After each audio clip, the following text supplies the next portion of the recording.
Greetings all, this is Hairy Nick, and the B-roll footage playing behind my voice here is from last weekend's PAX. And this is where I spent my last weekend. Thanks to Let's Play Games, I did a bit of demoing for the game of X-Wing and got to hang out at the convention. Now, for those of you who don't know what PAX is a giant gaming convention hosted here and in America, here being Australia. Now, my understanding is, if I have got this correct, in America it's divided into two separate conventions.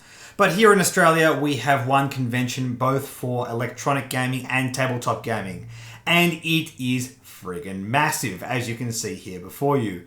In the main hall, we have all the computer gaming stuff, all the various tech companies showing off their wares. The vast majority of these are computer component companies showing off the latest, fastest tech. And of course, all the major console manufacturers. To be honest, I enjoy computer gaming, but the main reason I come to PAX is for the tabletop hall. This is really cool. It has all the major local retailers and a lot of the various tabletop game manufacturers. And this is a great chance to learn how to play several games. Also a great chance to pick up a few things that are a bit harder to find.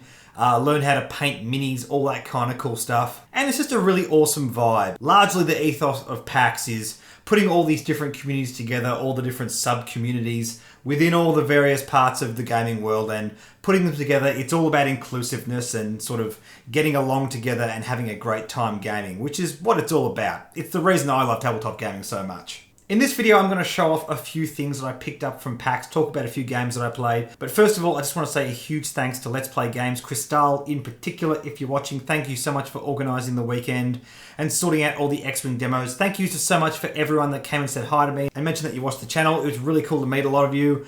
I'm sorry I would reel off all your names here, but first of all, I was way too busy to make a note of these, and second of all, I am absolutely terrible at remembering names, so I'm very sorry about that. Also, thanks to everyone that came and demoed with us. It was a great time. It was interesting having a look at the demographics that we demoed to. Basically, it was like half and half, people who had never tried X-Wing before and people who had at one point or another tried first edition. And that was really cool. A couple of times I got a chance to sort of show off some more advanced stuff. Two friends came along, for example, and they said, oh, we know how to play first edition. Can you show us some really cool stuff from second edition? And I got them playing Luke versus Vader and showing off all the cool Force stuff. And that was just really, really cool. But enough about all the X-Wing stuff. I'm going to show off some of the cool stuff I got from PAX. And before I dive into all this, I will say none of this is X-Wing related. I know the vast majority of you here on the channel are here to watch my X-Wing stuff, so I thought I'd just disclose that first. But let's just show off some of this cool stuff. First of all, when you're walking around PAX for 3 days on end, there's a good chance that you'll be handed some free stuff. So here's a random badge that I picked up. Hang on, let's just get that in focus. Come on, camera. There we go, beautiful. Yes, it's from a game called Reign Absolute. It is an orc. It's a very nicely detailed badge. I don't know anything else about it. Looks cool. Never say no to free stuff, but what I am happy to have picked up as I walked past the Lego booth featuring DC superheroes was I got a free minifig, and a rather cool one at that. This is Lex Luthor with a Superman suit on. Let's not keep you guys waiting. Let's actually have a look at this. Yes, in case I haven't made it clear on the channel yet, I'm actually a huge fan of Lego. I don't know why that is. I used to play with it heaps when I was a kid, and it's just rather impressive the kind of stuff you can do with it these days, especially a lot of the new Star Wars Lego. It's rather nice just to have on the shelf and admire. I'm also a massive, massive fan of DC Comics, so this goes quite well. Now, I'm not sure at what point... Now, let's just get that in focus. Come on, camera. There we go. Now, I'm not sure at what point Lex Luthor wore a Superman suit. Maybe it's an alternate universe. Maybe it's a crazy timeline where he became savior of the world. I don't know. Comics have a lot of cool, weird timelines, so it's always hard to keep track of that. But the minifig looks cool nonetheless. There we go. A few tabletop bits and pieces I picked up.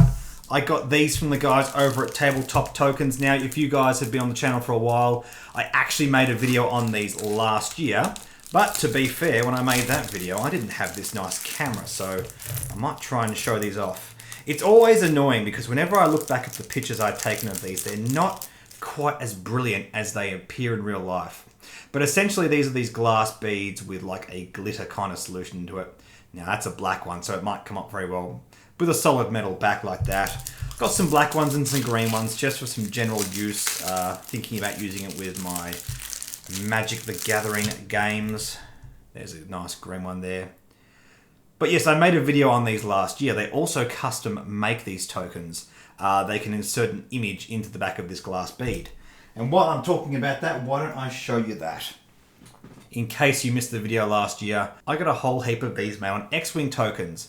And unfortunately, that was during first edition, so a lot of these aren't that relevant anymore. I have a couple of others, one for Hux, one for Biggs, one for Agent Callus. All pretty cool, but I might have to think about getting some more made for second edition now that that's rolled around. I'll think about that later on the channel, but in the meantime, click the link up here if you want to have a look at that original video and see all of those and talk about the quality of all that kind of stuff. Needless to say, I came back the year later, so they do indeed get my vote of approval from the guys over at Q Workshop. Now, at PAX, you can get a lot of really cool looking dice from a lot of different manufacturers, but one in particular caught my eye. This set of dice here. Unfortunately, they didn't have the full RPG set, but as you can see here, there's a real nice sort of cherry blossom red and white pattern going on here. And instead of the standard Arabic numerals that we Westerners are so used to, we have kanji. Kanji is the pictorial written language that Japan uses. And I just wish I could get that in focus. There we go. And it just looks really, really gorgeous. Now, I can tell that the video is not going to do this justice, so I'll splice over some still images so you guys can see a better view of this. But these are just absolutely gorgeous. You can check out the website at qworkshop.com. Had a lot of really cool dice and dice bags and little cases and that kind of stuff. Some nice, cool little things. Put this to one side. On the subject of dice, went over to the guys at Campaign Coins as well and got this tray. And I was very keen to get this one at this PAX because they're very useful. They're actually very useful for X-Wing as well, to hold all the tokens and carry them from table to table. But the reason I got this one is because it is a nice sort of light tan brown. I don't know how well the camera's picking that up. It is, just looking at the viewfinder and looking at the table, it is a little bit more red than what it seems to appear, but hopefully it'll come out in the video. But yeah, just a real nice basic design. Got a D20 there, so it doesn't really matter what game you're playing. It's not branded or anything, but the idea is I wanted to get one that comes up nice on camera in case I want to show any gameplay off with it. Essentially, in case you guys weren't aware, these corners fold up and you can roll your dice in them. And it's all neat and it looks really, really professional. All right, let's talk about some stuff that's a little bit cooler. Picked up a Magic Duel deck. This is Goblins versus Merfolk, and this is not something that I was actually that keen to get. In case you guys aren't aware, if you're a newer Magic player, this is actually not the kind of product I'd recommend. A lot of the cards aren't legal in the standard format of the game, and it's not really that powerful enough to play in the legacy formats of the game. The reason I picked this up is because it was relatively cheap and I want some of these printing of these cards. Pretty straightforward, but typically in Magic the Gathering, the pre-constructed decks are never that great, which is a bit of a shame. I do love the game, but that is one of the shortfalls of it. But yes, comes with a nice printing of Warren Instigator and Master of Waves. I'll just show those off. Some nice hollow foil cards. Always like good art. Yes, as a Magic player, I can't help but go for these alt arts. I do quite like to look at them. And as I said, it was quite cheap on the day, so I thought, why not? Also, just in case you guys aren't aware, the newer printing of Magic cards are not that high quality. They're having some quality control issues. So I'm just going to sleeve these foils lest they curl while I'm recording this video, as that would be a real shame. Now let's talk about a game I actually had a go at learning for the first time over at PAX. The Dragon Ball Super trading card game. I picked up one of these Demodex, and I have to say, I really, really enjoyed this. A lot of similarities to Magic the Gathering and Pokemon, and I assume Yu-Gi-Oh! I've never tried Yu-Gi-Oh! Myself, but essentially you have like this commander card that sits on the table, similar like you would in the commander format in Magic the Gathering. But it's a lot more simplified than Magic. If I can explain this to you trading card people, maybe you'll get an idea about it. In Magic and in Pokemon, you have like creature cards and energy cards. In Pokemon, it's Pokemon and energy. In Magic, it's creatures and lands. But basically, the notion is you have resources and you need to spend those resources to play threats. In the case of Dragon Ball, it's a little bit different. We have these battle cards, which sort of work as resources and threats all together. Now, you need to spend this many resources to play this card, but this card can also be a resource itself. You play it on the rear of the table, and just like in Magic, you tap it in order to play resources. So the one card represents both those things, which is very good. One of the biggest issues I have with Magic the Gathering is, if you guys are familiar with being mana screwed or mana flooded, basically you can just lose randomly to variants. You draw too many of one type of card and you basically are stopped from playing the game. When cards can sort of represent both of those different kinds of things, that's not so much of an issue because you can use them as resources or you can use them as threats, which is really, really cool. Yeah, in this basic deck we have 7 Dragon Ball cards. Apparently a new thing for this set.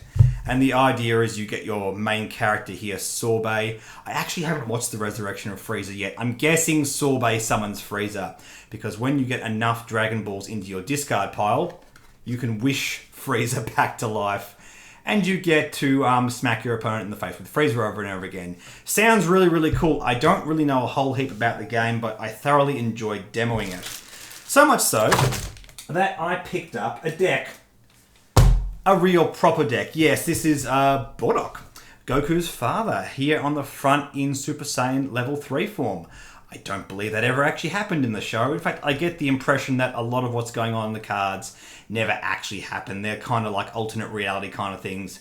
But that's cool. I'm a huge fan of Dragon Ball. I really, really enjoy the manga and the anime. I can strongly recommend to anyone who likes anime or just fighting shows in general. It's just a really, really cool show. Really, really cool story.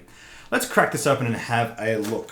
Phew, okay, there we go. First of all, we have this fold-out thingamajig. Is this a play area thing? I don't know. Let's have a look. Yes, it's the guide of how to play. I'm not going to go through that here in this video. A few cool pictures. Yep, basic rough how-to guide. Excellent. Never going to complain about that. We have another mat here. This one is actually a play mat, which is great for new players because you get an explanation of exactly where everything is on the table. Excellent. There's the leader. That's where Mr. Bardock himself would sit. Let's take a look through these cards. I haven't opened these yet. I wanted to do this on camera for you guys all to see. And I'm going to try to avoid looking through the viewfinder because I want to admire my brand new trading cards. Now, typically in Magic the Gathering, these pre-constructed decks include special cards that you can't get outside of them, and they're usually pretty rubbish. They're powered down specifically so you try and crack boosters. I don't know if that's the case with Dragon Ball. I'll have to find that out.